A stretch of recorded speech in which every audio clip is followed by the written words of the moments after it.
Tantrums and fights can make kids a nightmare to deal with. But what happens when they actually turn out downright evil? That you were going to kill Seth Jackson. The plan came together in about 2 minutes. Let's take a look at 3 examples of murderous children, starting with Amber Wright, who decided to get her ex-boyfriend out of her life permanently. This is 15-year-old Amber Wright confessing to the murder of Seth Jackson on April 17, 2011. She appears to be the victim of coercion, but when the truth is revealed, it becomes clear this teenager is nothing but pure evil. Are you out of your mind, girl? You're just sitting here telling me you just planned a murder. She and Seth, also 15, had recently begun dating. Although the two lived in separate towns, they seemed to get pretty serious in a short space of time. But according to Seth's parents, Amber was manipulative and their relationship was extremely toxic. Things took a nosedive when Seth accused Amber of cheating with an older boy. It's not actually clear whether she had cheated on him with an 18-year-old named Michael Bargo, but that didn't seem to matter to Seth, who publicly slated him on his Facebook. Amber and Seth broke up, but a couple of months after this, they still maintained contact with each other, although the conversations were mostly aggressive. So Michael sat down one night and suggested to Amber that they take her ex out of the picture for good. Michael and Amber planned to murder Seth with the help of her 16-year-old brother Kyle and friends Charlie Eli, 18, and Justin Soto, who at 20 was the oldest and should have known better. Okay, I just need you to tell me the story, and let's start with the other night. Well, me and him were already talking. Me and him. Seth. Okay, you and Seth. Did Seth call you, or did you call Seth? Well, he had called me a couple days before that and I didn't answer. Okay. So I called him that night. And you and Seth, and correct me if I'm wrong, okay? You two had a relationship. Because he'd always fight, he'd always hit me, and So he was physically abusive to you? 15. Who all knew that? Me, Charlie, my brother. Okay, so Kyle knew about it. Did Mike know about it? Possibly. Was there a lot of people in the neighborhood just that ran around with you guys that knew this? Yeah. Okay. This was a bold-faced lie. She'd actually told everyone that Seth was abusive, but this was all just to paint herself as the victim. When Seth received a text message from Amber asking to meet and work things out, he jumped at the chance, something Amber was able to take advantage of. So Seth had called you a few days before. You called him back, and what day was that? Today's Tuesday. Yeah. I think it was Sunday night. Sunday night? It was the night that this all happened. Okay, so you called Seth, and what did Seth say? Well, it started off, I was like, hey, I know you called me the other day and I didn't answer, but you wanted to make up. So do you want to make up or like try and be friends or something because I'm sorry for everything? And he was like, yeah, I think that'd be a good idea for the both of us because we're both tired of fighting with each other. But we just wanted to stop the drama because we were friends before we were dating. Okay. We were really close. Okay, so you guys went down there and talked? We were talking for maybe like not even 30 minutes. Okay. And his mom, I guess, texted him and I was like, who are you texting? I thought we were talking. And he was like, my mom told me either right now or never. Look, I'm not in the mood to talk right now. I'm getting out of here for now. I'll see you around. And he walks off. Okay. And I was like, okay, I guess. So Charlie's like, well, do you want to just walk back down to the house? And I was like, yeah, I guess. So we got back down to her house, we were watching TV. And then like an hour later, Seth comes knocking on the door. Charlie answered it and was like, what do you want? And he was like, can I just talk to Amber so we can figure things out? But this isn't how things went down at all, and an elaborate story is spun to try and get herself off the hook from a murder charge. And Kyle's in the living room. What's Kyle doing? Kyle just sits there and watches TV like he always does. Okay, so he's just watching TV in the living room. Mike's in the bedroom. Okay, and then what happens? Seth comes to the house? Seth knocked on the door and Charlie answered it. And she was like, well, what do you want? And he was like, I just need to talk to Amber. Can I come in? She let him in. He sits in the chair. Me and her sitting by each other on the couch. And out of nowhere, Kyle just gets up and hits him. Where was Kyle sitting when Seth came in the house? There's a couch, like the kitchen is whenever you first walk in the house. Okay. And then it's the living room. Their couch was up against this wall. Okay. And then here's another couch. And then the chair was right here. So the couch and the chair is here. Uh-huh. Seth was here. And Kyle was like on this end. Kyle just got up out of nowhere. What did he say? Did he say anything to Seth? No. Like, I didn't know that if he... Like, I didn't think anything was going to happen. I mean, because I never knew Kyle would just get out of nowhere and hit somebody like that. What did Kyle hit him with? I don't know what he grabbed. Do you know where he grabbed it from? It was on the floor. Okay. And, like, as soon as he got up and, like, he went towards Seth and hit him, I looked at Charlie. I was like, run. We ran to her room. went in her bathroom and shut the door. Okay. And then we heard a door flew open, and then we just Did you hear Kyle say anything to Seth? Kyle just said, "Now get the F out of my house." Okay. That's... So there was no argument before that? No. Nothing like that? No. It was just got up. Right now? He hit him like one time that I know of. Mm-hmm. And then he walked away and said, "Get the F out of my house." What did Seth do after Kyle hit him? He got up, and me and Charlie took off to her room and locked her. Like, she didn't lock our bathroom, but we slammed the door. What, did you just stand up from the chair? Did you stand up and walk out the door? Or? He just jumped up, Okay. and by then me and Charlie took off to her room. We shut the bathroom door, and we heard another door just fly open, and we just heard gunshot after gunshot after gunshot. Seath arrived at the agreed address and found himself surrounded and in deep trouble. He was hit in the head and then shot, and yet he still managed to break free and try to escape to safety. He almost made it to the road, but was brutally gunned down before being dragged back into the house. Michael Bargo was the one who fired every single bullet. And after maybe like 5 or 6 times of hearing it, it got quiet. And then you hear Kyle go, "What did you just do?" And then Mike went in the room and was like, "If you say one word of what I did, I will have 2 more bodies to Went get rid into of." what room with you and Charlie? He just walks in the room and was like, "If you say anything or even come out of this room, there's just going to be 2 extra bodies to get rid of." So me and Charlie were pretty much stuck in her room the whole time. Okay. Did you hear Michael say anything to Seth? No, because whenever I was out there, he didn't. Michael wasn't out there when you were No. out there. He was just in his room, and whenever me and Charlie... How long was it before when you ran from the living room after Kyle hit Seth and you ran into them? How long was it before you heard shots? Not even a minute. They dumped his body into the bathtub, but they weren't finished there. In order to fit his body into a sleeping bag, they decided to break his knees with a hammer. If all this doesn't seem bad enough, they realized Seath was still alive, and so Michael shot him again. To try and cover up their heinous crime, they threw his body into a fire and cleaned down the crime scene.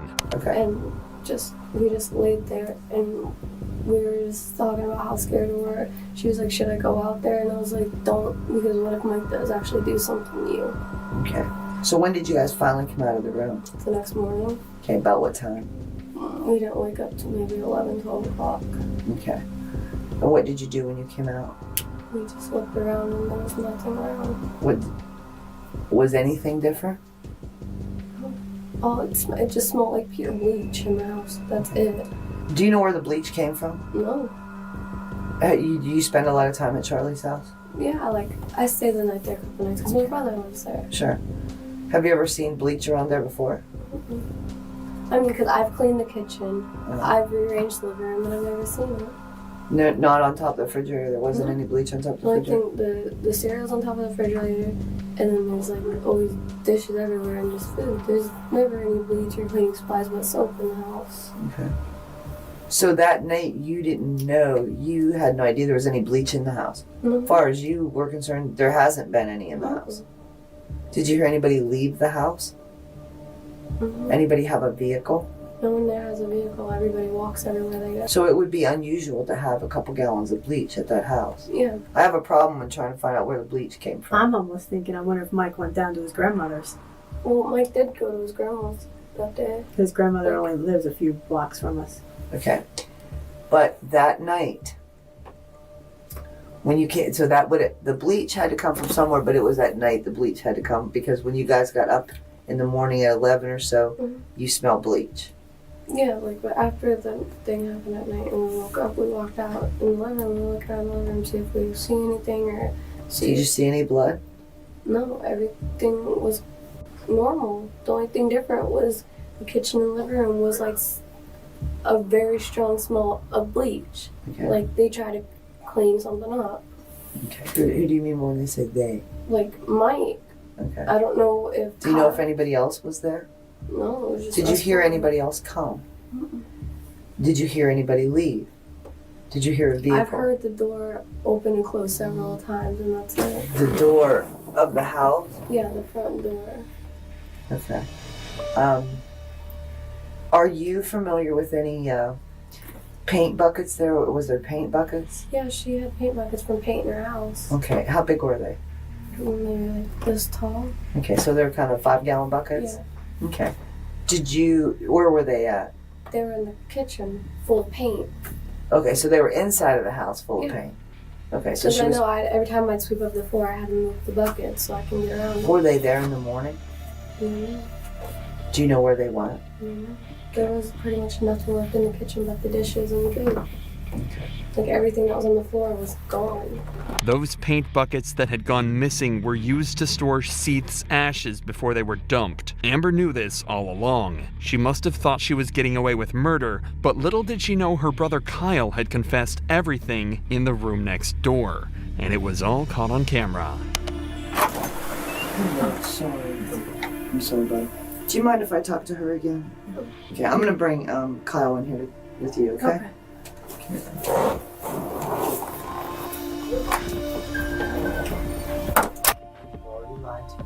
Okay, so it's this right here, and right now, Amber, is where the rubber hits the road. Notice how she had been put into a smaller room, and the comfortable couch is gone, replaced by a hard chair. The detective's body language should give the game away, that now she means business. Okay? Your brother told me everything. So you can sit there and you can continue to lie, and I'm gonna walk out and treat you like a piece of garbage. Or you can sit here and treat me with the respect that I treated you with. Okay? And you can tell me the truth. Yes. What's your choice gonna be? Okay, speak up so I can hear you too. Okay? So let's start at the beginning again. And you tell me this story. And the first time that I think you're lying, I'm getting up and walking out of here, and I don't care what happens to you. Yes, Do you understand me? yes, and all I hear is get him, and the door fly open. And I guess, and Kyle hit Seth with the thing, and I flew against the counter, and I looked. Roach hit him with a stick too? Yeah. Mm-hmm. And I was, Don't leave nothing out, because I'm telling you, I'm like, yeah. going towards the door now. Well, Kyle hit him first. Kyle hit him first? How many times did Kyle hit him? As of what I know, he only hit him once or twice, because I didn't look at it. I was in the kitchen, and Charlie was like, come to the room, come to the room, come to the room. I walked in the room with her. I was so shooken up. I'm staring at her. I'm crying. She's trying to hold me to stop crying. I'm about to puke from it all. And then they got him in the house and laid him on the floor. And Mike shot him again. On the floor? Was he saying anything at that time? What was Seth saying? He wasn't talking. Was he breathing? I don't know. Okay. I didn't really see him. Once he got out the door, and they dragged him in. And I went to the room because I didn't want to see it. And all I heard in the room was more gunfires going off in the living room. And then Kyle, Roach, and Mike took him to the bathroom, and I heard one more gunshot. And then all I hear is Mike yelling at him, just start cursing. Where's Seth's body now? They wouldn't let me see it. They told me, Mike told me that me and Kyle, that he was gonna take it to the quarry in Lakeland. In Lakeland? Not Lakeland, in Gander Mountain. Michael Bargo was found guilty of first-degree murder and was given the death sentence, where he would become the youngest inmate on death row in Florida. Amber and the other 3 defendants were also found guilty of first-degree murder and all got life, but Charlie Eli has since been released after she accepted a lesser charge of second-degree murder in 2020. Next, we look at 2 teens who not only broke the highway code, they completely ignored it and needlessly put innocent lives at risk. Dangerous driving can lead to tragedy. So what would happen if you decided to play a game of cat and mouse with a police car? Caleb Abbott and Dylan Bingham are about to find out. Bro, I was not resisting it. You saw me as soon as you got to me. You're resisting is running. It's not. Resisting is trying to fucking fight back, dog. Sergeant Craig Teff was doing his routine patrol in the area of 4th Street and Ferry Street in the city of La Crosse on August 16, 2021, when suddenly this night became a lot more than simple routine. Out of nowhere, a vehicle heading northbound on 4th Street almost collides with the sergeant's car and then veers away, narrowly avoiding a potentially dangerous driving accident. I just had a vehicle take off from me. That traffic stop that Sergeant Teff initiated should have been the end of the matter, but the car sped off into the distance. You might wonder why Sergeant Teff didn't begin a pursuit. The reason was for safety. Many factors can go into determining whether to initiate or terminate a pursuit, and in this case, it appears it was too dangerous, and more harm could be done by causing the driver to speed off and take risky maneuvers. But this did not mean the suspects were going to get away. Just around the corner on West Avenue and Lacrosse Street was Sergeant Chris Oates, who watched as the car ran a red light and continued to drive at high speed. Again, he opted not to pursue. Caleb Abbott and Dylan Bingham must have known what they were doing as they sped down George and Gore Street, after evading police at every turn. But when Abbott took his eye off the ball, he crashed the car into a truck, bringing this joyride to an end. Despite all this, they still did not surrender and fled the scene. Thankfully, there had been witnesses, and before long, the police had managed to capture both suspects. What's up? You guys gotta stop. Before you come out with two here.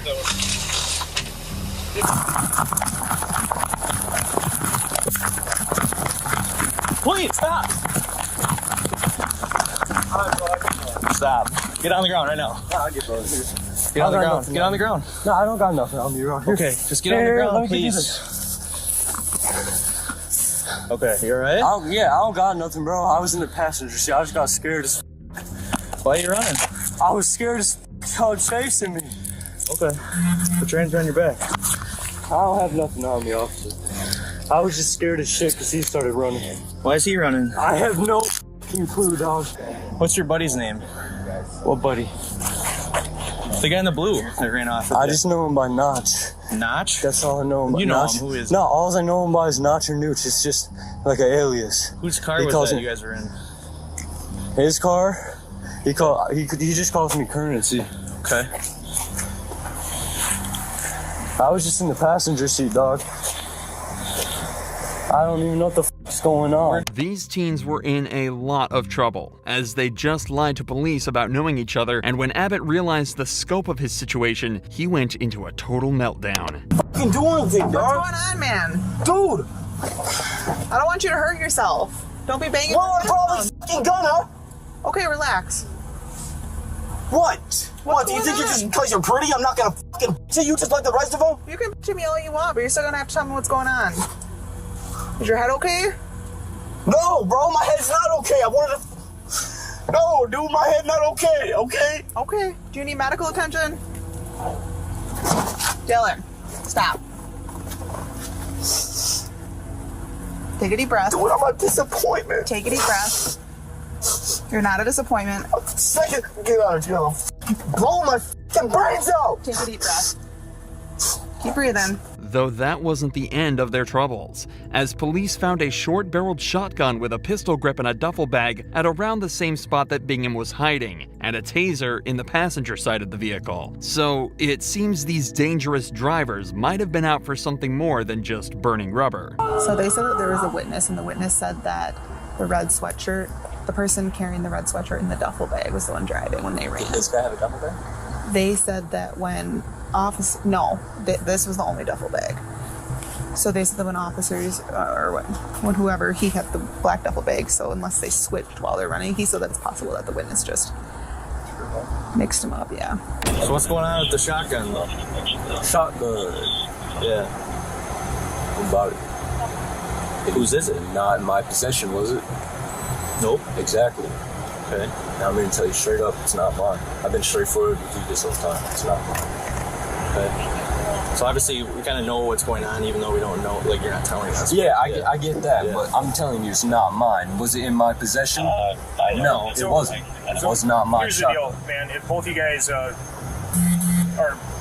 neither one gives us any information. He's not giving you information because he told me Then- if some shit happens that he's gonna take the charge because it's his fucking Well, shotgun. I'm telling you, he's not doing that. So you both are going to end up getting charged for everything. unless we Okay, get this is some fucking bullshit. 'Cause Well, it's his. and that's why we're Yeah. asking you. It's his, and he told me if anything fucking happens, I'm going down for that because it's fucking mine.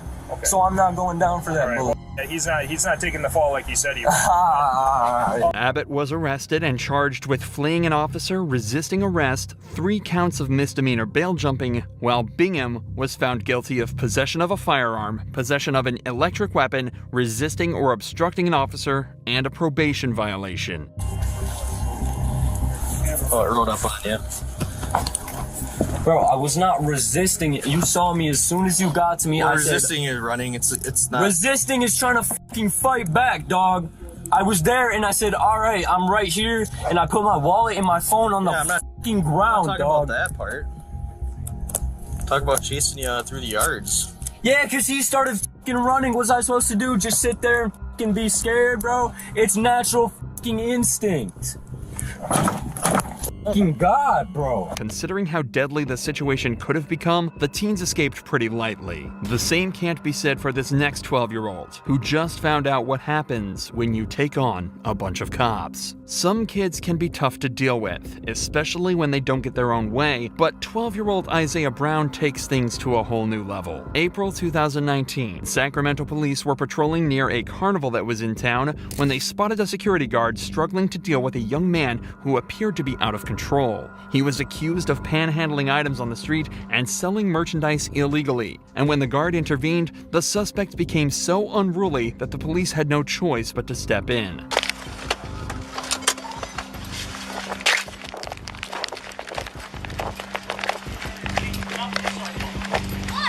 Why you want to talk to me?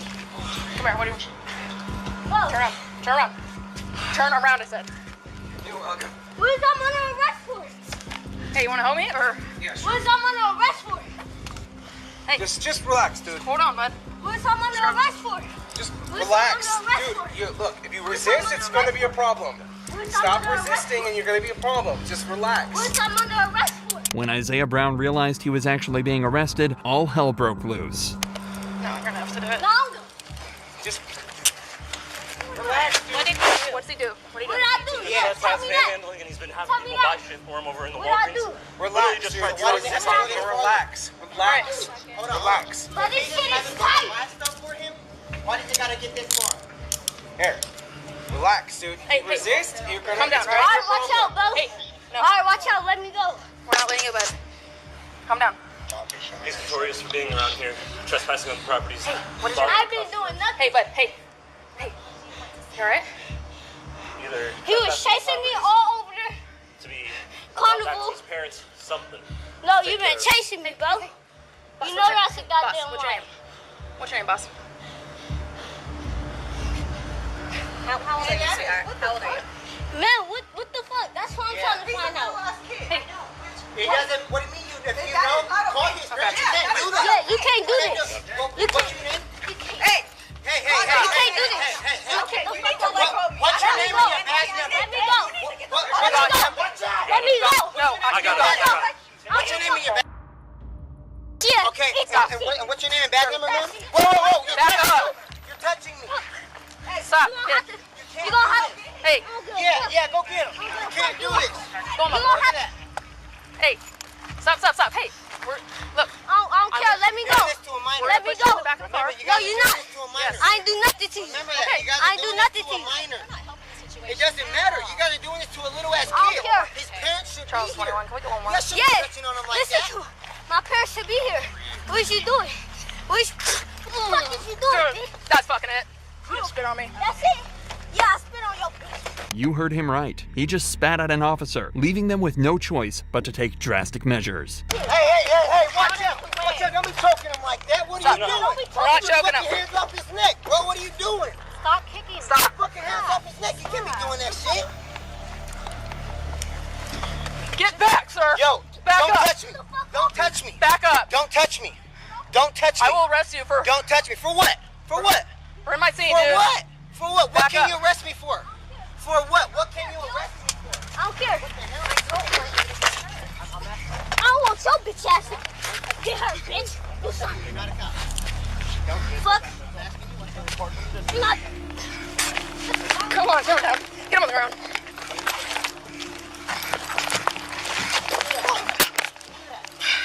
Fucking racist ass bitch. 21, start my other unit code, please. Police brutality, bitch. You ain't got no right to be doing this shit. You ain't got no right. No rights. No rights. Come on now. Come on now. Come on now. What is you doing? Spit on me. Okay. Yeah, I spit on your bitch ass. You know why? Hey, hey. You need to calm down, dude. No, I don't get to Calm down, okay? Sarge, can you stand back, please? Bitch ass face. Yeah, spit in your face, bitch. What you gonna do? What you gonna do? We're gonna go to juvie now, dude. No, I don't give a fuck. Fuck, you got me fucked up, bro. I ain't do shit. Bro, let me the fuck up. No. He's been spitting on me. You have a spit mask, dude? Yeah, I spit on you. Oh, I know you. Yeah, I spit on you. I spit on your fucking head. Bro. Yeah, he is just a little terrorizer. Isaiah, Look at that. He spit on me like 3 times in the face. On who? Yes, On me, in the face, so. In your face, bitch. God, that escalated. That did not need to go this way. Oh, Alright, we need to get him in the car. I spit on your bitch ass too. So he's kicking. In this case, it looks like the officers were following their training, which states that spit hoods may be used when it is believed a suspect may spit or even bite someone in a sensitive area. His feet. Alright, let me up, bro. We max the friend child. We max the friend child. Just hold on. Yeah, I know. Let's just slow it down. I know. I'm hurting right now. I can't fucking breathe, bro. Alright. Hey. I can't breathe. Turn over. I can't breathe. There you go. Alright, let me get up, bro. No. You're not getting up yet. Stay on the fucking floor. Bro, take this bag off my head. Take this bag off my head. Sit up. Sit up. Take this bag off my head. Hey, if I sit you up, we're gonna kick me? Take this bag off my head. I cannot. You're spitting at me, bud. How old is he? about 10 years old, 10 or what? No, I can't. Alright, put your legs straight, please. That's what I'm saying. What are you doing? Whoa. Just leave him. Yeah, what I do?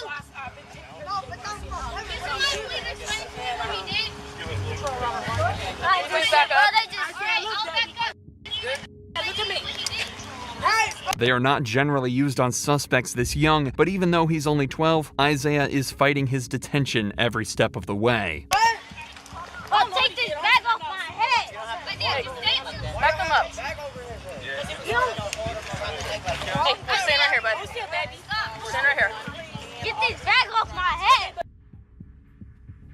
Don't spit at them. Let's remove the bag for me, okay? Do you hear me? If you don't listen, baby, they ain't gonna remove the bags for you. We're not You're not removing gonna spit, right? I'm not gonna speak. Okay. My face Did you remove the bag? He said he ain't gonna spit, baby. Do you want help? Okay.